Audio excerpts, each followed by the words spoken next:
Now, on a related matter, the despicable age-old specter of anti-Semitism continues to rear its head even here in our country. Last week, authorities from New York to Los Angeles were investigating assaults on Jewish people. According to press reports, in New York City, one Jewish man was kicked, punched, and sprayed with chemicals by 5 or 6 men yelling anti-Semitic things. That happened, by the way, right in Times Square. A synagogue in Arizona was vandalized. So was another in Illinois. A Jewish family visiting South Florida had a car pull up next to them, and multiple occupants began screaming, "Free Palestine, die Jew."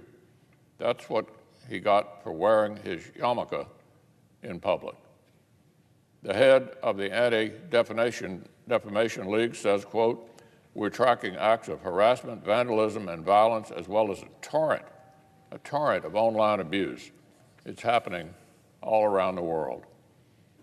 This garbage didn't begin a few weeks ago. It isn't a response to geopolitics. This hatred long predates the recent fighting between Israel and Hamas, and it hasn't gone anywhere since the ceasefire. This spring, in the shadow of this Capitol building, a U.S. Capitol police officer was killed in broad daylight by an unbalanced follower of the Nation of Islam, the extremist group led by anti-Semite Louis Farrakhan. This trash should be the easiest thing in the world for every person in a leadership position to call out. But perhaps because Israel has become a strangely controversial issue on the far left, the condemnations do not seem to be flowing quite as easily and unequivocally as they should. Yesterday, a Democratic congressman from Minnesota tweeted this, quote, "I'll say the quiet part out loud. It's time for progressives to start condemning anti-Semitism and violent attacks on Jewish people with the same intention and vigor demonstrated in other areas of activism.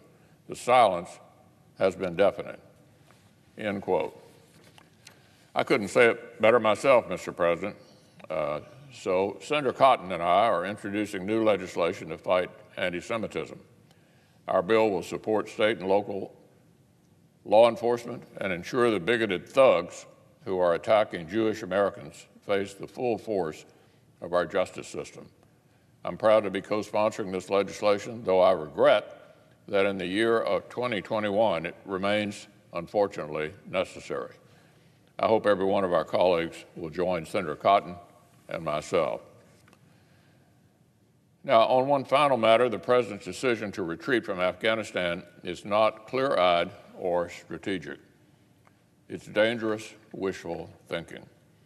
As discussions with the administration are making clear, this decision is not underpinned by a coherent plan to mitigate the geopolitical and humanitarian risk that our departure will create. When we're gone, after we leave, there's every reason to believe al-Qaeda will regroup in its historic safe haven. Giving up the high ground while the enemy is still on the battlefield isn't a strategic move. Neither is banking on conducting so-called over-the-horizon counterterrorism missions without presence on the ground. If we've learned anything in the fight against terrorists, it's the importance of reliable access and local partnerships. Give up the former, and we likely lose the latter.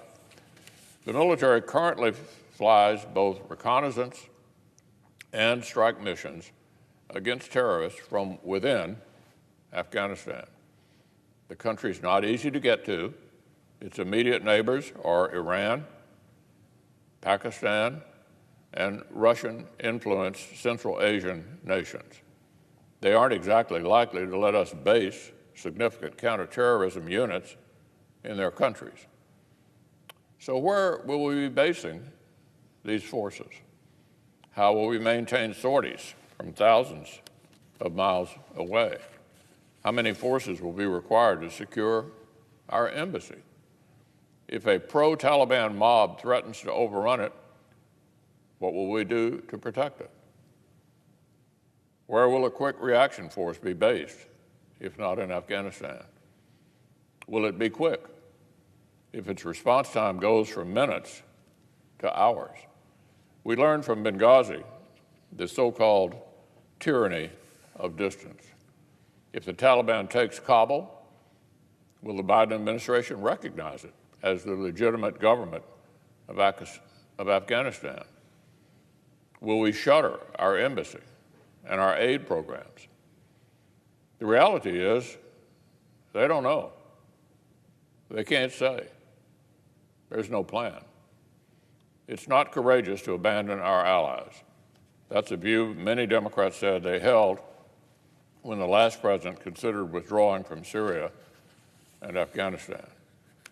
But now, as Afghans, especially women and girls, face even worse dangers, many Democrats have suddenly become much less vocal. The horrific reports of the Taliban beginning to reimpose their version of Sharia law are just a taste of the catastrophes facing our friends in Afghanistan who've borne the brunt of the fight. Human rights, women's rights, counterterrorism, refugee flows. As far as I can tell, the administration has no plan. But the world is watching, allies and adversaries. Democrats can dress up this decision in flowery language, but the world will see it for what it is: retreating from the fight, abandoning our partners. This is the president's decision. He chose precipitous withdrawal from Afghanistan. Unbelievably, he even chose the anniversary of September the 11th as the deadline. As his team belatedly confront him with the risk and the consequences of this decision, I hope the president will think again and reconsider.